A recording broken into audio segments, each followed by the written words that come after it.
around Dodge City and in the territory on west, there's just one way to handle the killers and the spoilers, and that's with the U.S. Marshal and the smell of Gunsmoke.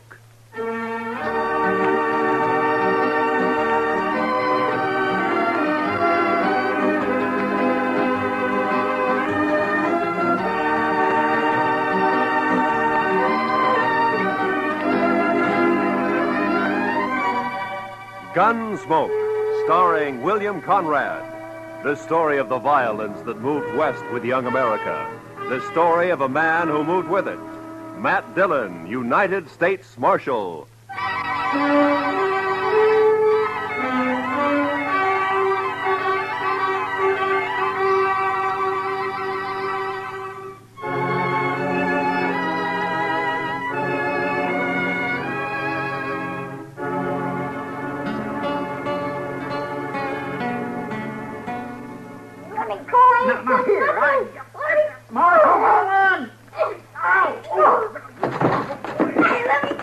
What have you got there, Chester? Half boss cat and half kid, Mr. Dillon. I'll smack you flat on the Hold way. it now. You don't stop that kid. Now hold it.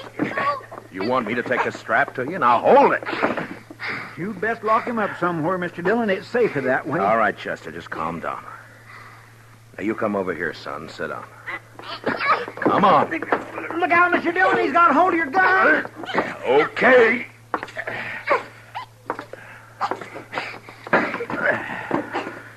Now you sit there. And don't you move an inch. You hear me? Not 1 inch. He is a mean little bug. Now what's it all about, Chester?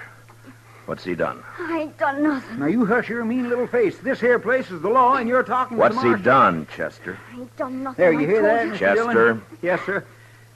Well, sir, I don't rightly know what he's done. That's what I told you. I ain't done nothing. Mr. Dillon, I was walking down to the office when I see this kid.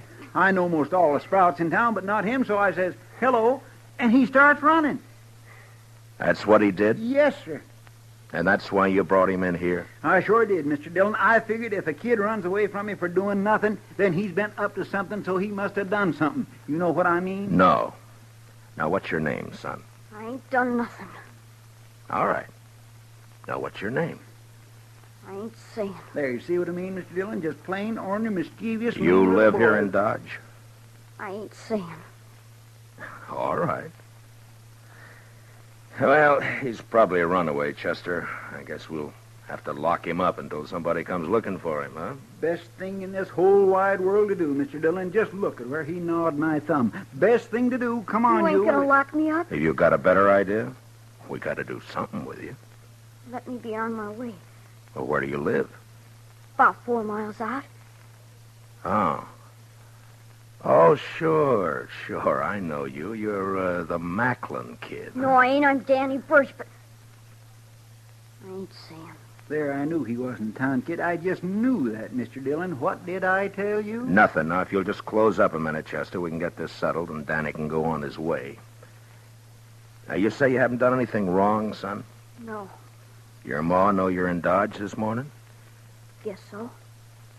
All your chores done before you came? No. Well, maybe you better go on back then, huh?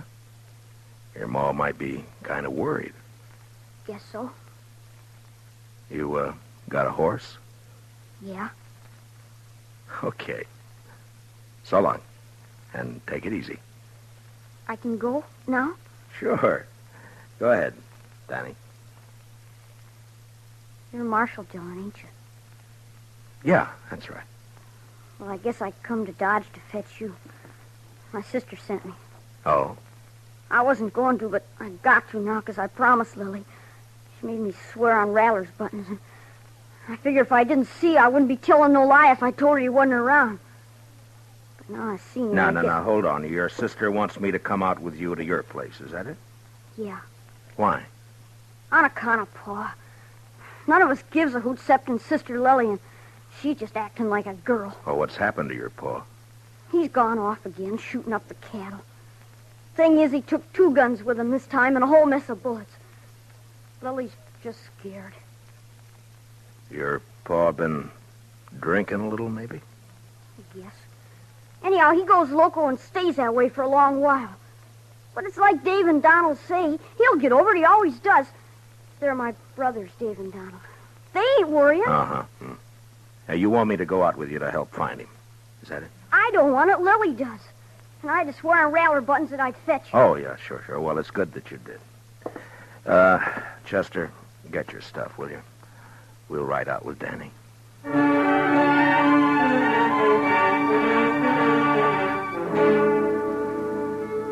I didn't get anything more out of the boy on the way out to the Birch place. No one in town knew much about the family. They'd moved in about a year earlier, came up from the territories. The folks about said Birch and his brood kept pretty much to themselves. There'd never been any trouble with anybody. I looked at the boy riding his horse bareback. He was nice looking enough, but there was something the matter with his mouth. It was too hard. You could tell he wasn't a kid who did much smiling. Maybe with his paw acting that way, I didn't blame him. He sure rode his horse proud, though.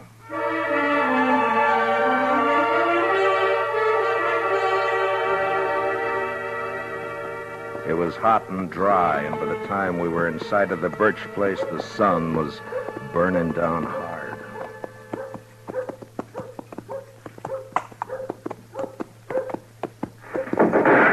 Oh. That'd be Donald, I figure. Yeah, there he is. Kid, get off on that horse and get over here. You're going to get yourself a licking. Lily made me go. It's not my fault. Do as I say.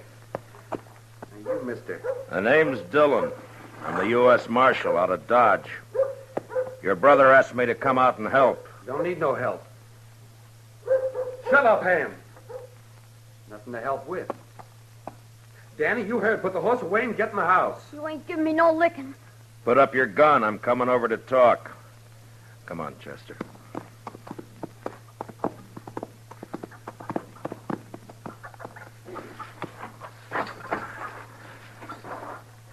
It's against the law to shoot a man in cold blood. You know that? Shucks, I wasn't aiming at you. I was aiming at a rabbit up in the rise there. Your horse had scared it away. Mm-hmm. Well, now, what about your paw? What about him? Have you found him? Shucks, he don't need to be found. He'll come back when he's good and ready. Pa's off hunting. That's not what your brother says. Where'd he go? Oh, he's going to get himself a licking, that's what, and he knows it. Got himself away, that's what. Donald. That's your name, isn't it? Yeah? Well, look, I'm not one to interfere in family matters, but if you do need help, I mean, if your paw's shooting up cattle like Danny says, well, maybe he'll be practicing next on people, and that wouldn't be so good. That brother of ours, he's a dirty little liar. No, he's not, Donald. I'm glad you came, Marshal. You come into the house, please?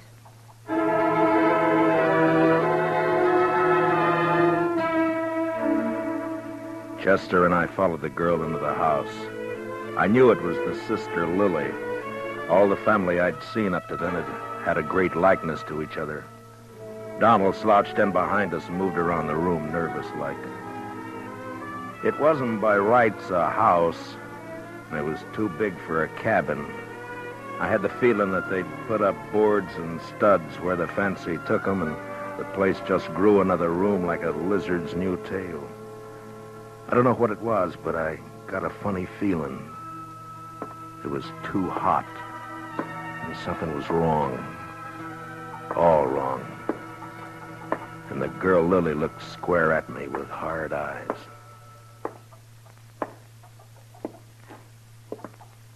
Donald! Huh? Sit down. You make me nervous. Oh, sure. Marshal Dillon, I want you to help us find Paul. Oh, Lily, Dave's going to be awful mad. Somebody's got to do something around here.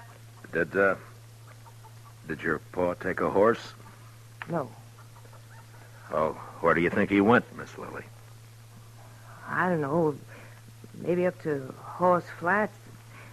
Maybe over by Gorman's Creek. Creek's all dried up. There's got to be no water in there. Did he take a water skin with him? Uh-uh. No, he didn't. Kind of bad wandering around without no water. When did he leave? Yesterday morning. We heard a couple of shots along about noon. Dave found a calf laying dead over in the North Range. You can see it there through the window. Haven't had time to bring it in yet. Was he drunk? Well, sure. Drunk as you can get. Weren't you, Lily? I'm afeard for him, Marshal Dillon. Yeah, I understand. Well, it makes good sense you sent for me. Well, I'll try and find him and bring him back. Well, I ain't gonna do no such thing.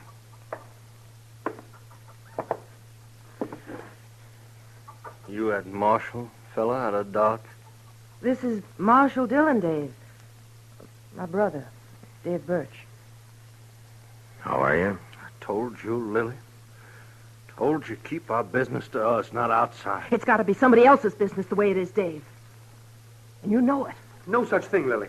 I told her, Dave. I told her. I knew he was going to be mad. I figure the four of us, you and your brother here, and Chester and me, ought to be able to get him in before night. Now, mister, I told you we don't need you. Nor no one else. I'll be obliged you get off this property. Dave! Shut up, Lily. I'll see you and your fella there to the door, Marshal. I'm sorry, but if your paw's running around dangerous, it's my duty to find him. Donald. I got him. Get up slow, Marshal. And you, fella, reach up high. Okay, Dave. Take the guns. The younger brother, Donald, had got behind my chair, and now he was covering us with a shotgun. Dave took our guns. It was kind of crazy, and I almost wanted to laugh when I saw the kid, Danny, peeking in around the door. But then I saw his eyes, and there was the same thing in them.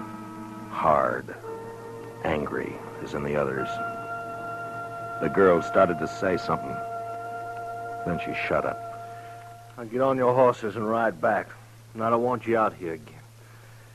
This ain't no matter for the law, and you're trespassing. You're making it a matter for the law right now. You know that. Start walking. Them guns is U.S. property. Okay. I ain't no thief.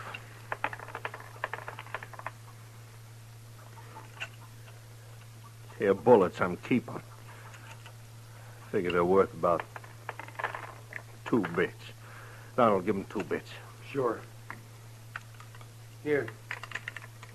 All right, now here's your guns. Now get out fast. You come snooping back again, me and my brother's gonna be shooting at you.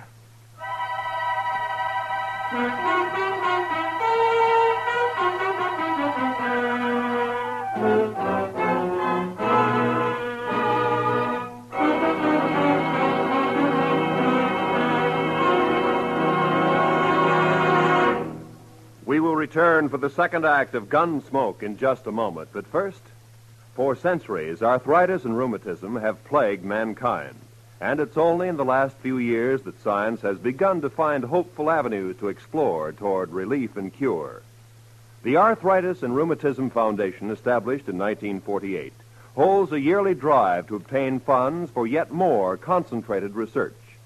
A contribution to this year's drive, sent simply Arthritis, in care of your local postmaster, will help this fine work to continue for the eventual benefit of everyone. And now for the second act of Gunsmoke.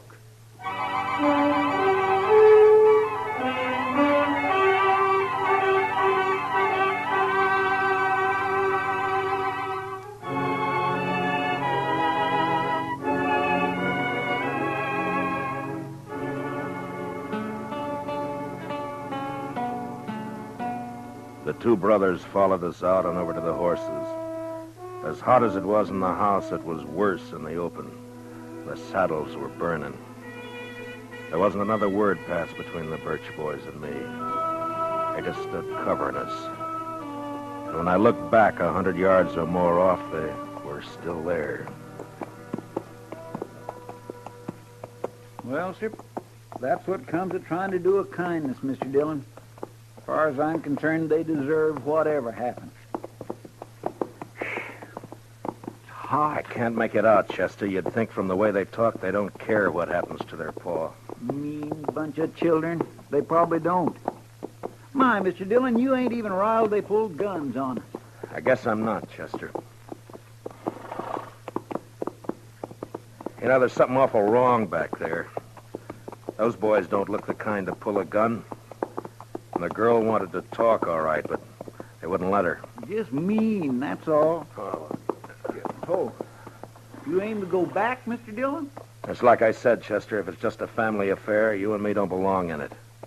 But if the old man's as drunk as he sounds, he could make a lot of trouble. No, we're not going back right now. We're going to have a look around this country for a spell.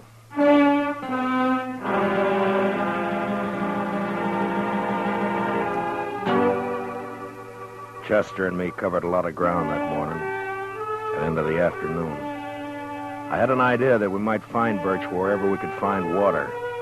Without a horse, he couldn't get too far, and without water, he was going to get sick pretty quick. We rode over by Gorman's Creek, and then up to Horse Flats, and there was nothing. Along about 2 in the afternoon, Chester spotted a carcass lying off the trail. It was a cow. She'd been shot 3 times in the head.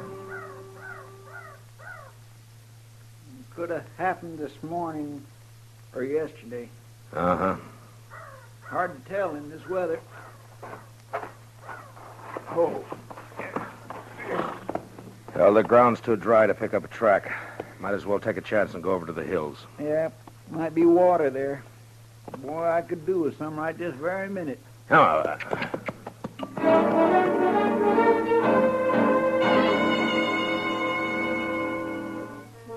I got a funny taste in my mouth looking at that dead cow. When a thing dies natural or gets killed for food, that's one thing, but even an animal has a look about it when it's been murdered. We rode the 6 miles to the hills. They weren't rightly hills, maybe more like humps rising up from the brown, dry earth, and we could get a good view across the plain. There was a patch or two of wild oats up there, long turned to rust, and foxtails. Maybe it was in our minds, but just those few feet higher made us seem closer to the sun and hotter.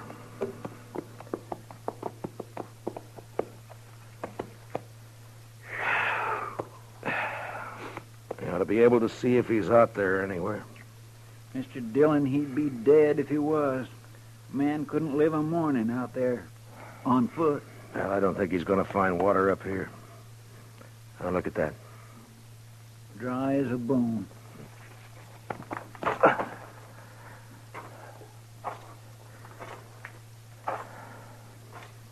You see something, Mr. Dillon? Yeah, tracks, I think.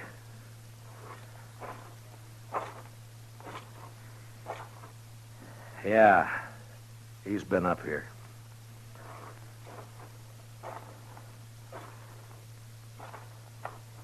I went down again, though.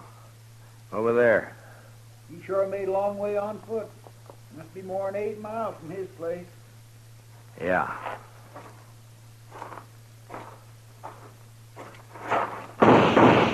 Oh, you darn fool.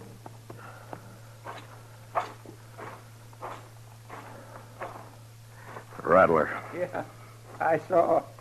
Blew his head clean off. I was afraid you was going to step on him. Well, we'll follow the tracks until they give out. Come on.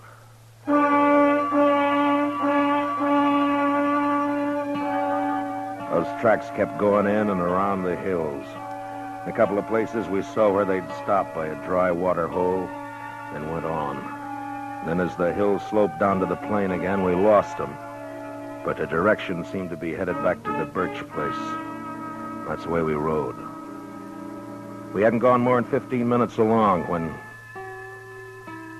we saw the body of a man and a horse some few feet away. They were both dead.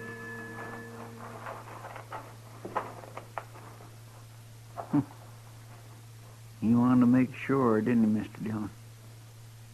Birch must have emptied his gun. Look at that.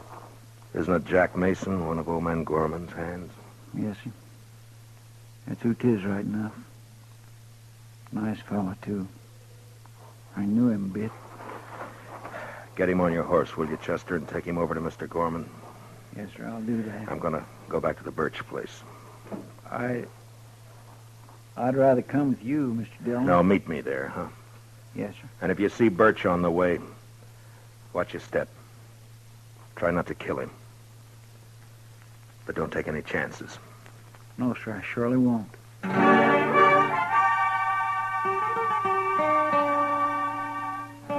There was killing now, and I wasn't in the mood to talk gentle and kind with the sons and girl at the house. It was the boy Danny that saw me first. He was sitting on the doorstep. He ran inside. And a second later, I saw Dave come out with a shotgun. I didn't give him a chance to make up his mind. Dave! Dave! What did you shoot my brother for? What happened to Shut up, kid. Get inside. Ain't nothing. your arms? Get inside now, you hear me? I'm sorry, but I'm not arguing with you anymore. Where's your paw? I don't know. He killed a man back on the plane away. You're a liar. Told you get in the house, kid. Now get. I'm staying. He's a liar. Pa never killed nobody. Where's Donald and your sister? Outlook. Mr. Diddy. He killed someone. Yeah. Jack Mason, one of Gorman's boys. Don't you say that. Don't you say Danny, it. get me some whiskey, will you? My arm pains. Yeah, I will. But you ain't gonna tell no lies about my pa. You tell him to quit, Dave. Where do you think he is? Donald heard shot up Horse Flats when they'd gone up there. And he must have doubled back from the hills. Listen, you told the boy to ride into town and fetch the doc out here. He'll take care of that arm. Okay. When my deputy rides in, Chester Proudfoot, tell him where I've gone, will you? Sure. Marshal. Yeah. Marshal, you gonna kill our pa? I don't want to. Not if I can help it.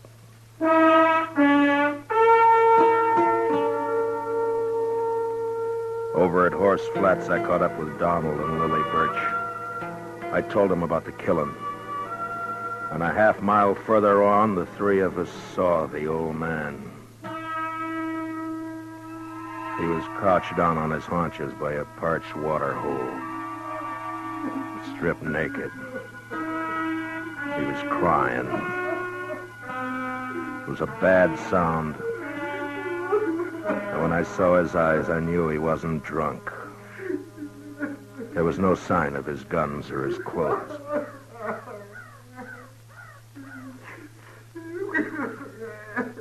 Come on, Pa. It's okay. It's Donald. You're okay, Pa.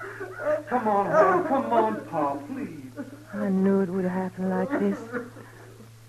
Someday. I knew it would. Boys figured it'd be shame on us all if word got out Pa had spells.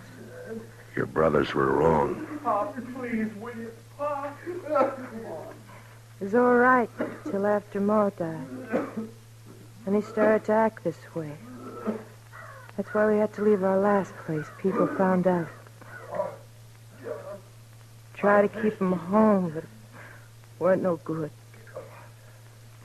Give your old Pa a cup of water.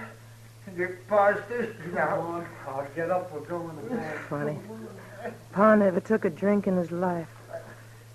We always said he was drunk when he carried on like this. Oh, People could figure a man drunk.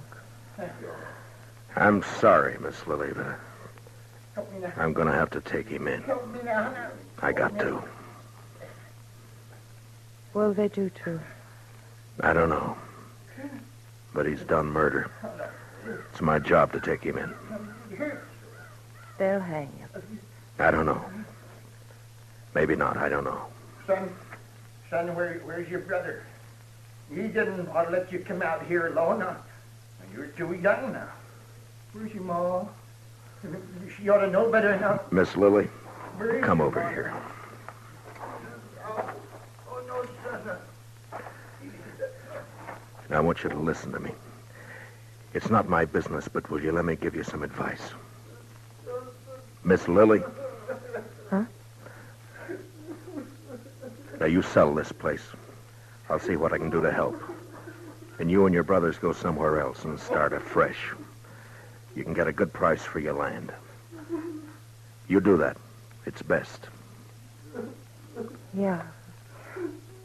We'll go. I'm not saying you've got to. I'm saying it'd be better. It'd be better for the kid. He's seen too much of this. It's not good. You gotta teach him to smile again. Act like a kid again.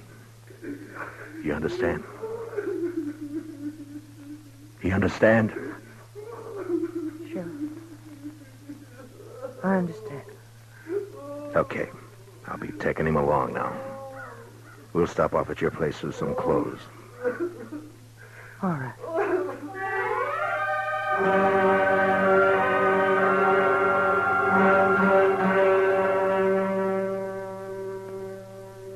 We took the old man back to his place.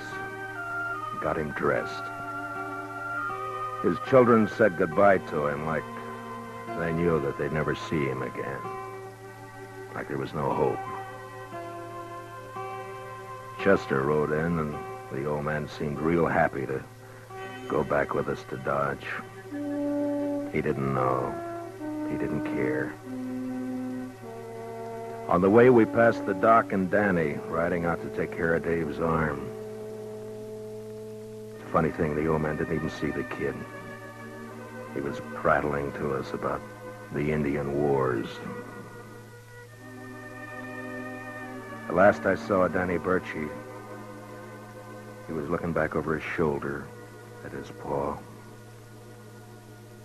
And we heard him still crying a long way off.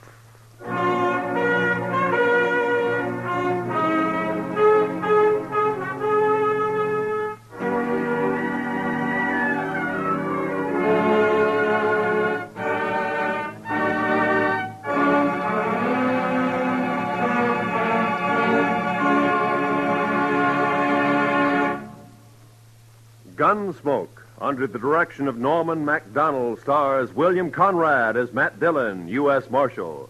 Tonight's story was specially written for Gunsmoke by Anthony Ellis, with music composed and conducted by Rex Corey.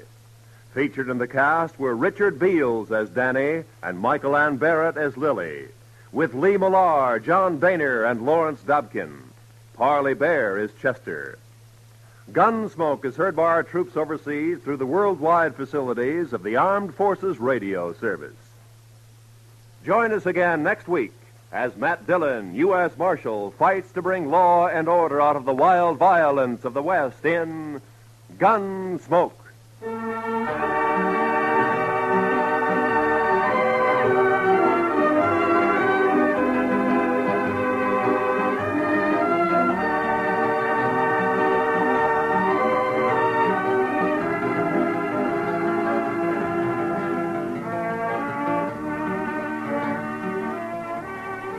The New York Philharmonic celebrates its 110th birthday tomorrow, and in observance, there will be a repeat performance of Beethoven's Symphony No. 5. This work was featured on the first Philharmonic broadcast over 100 years ago.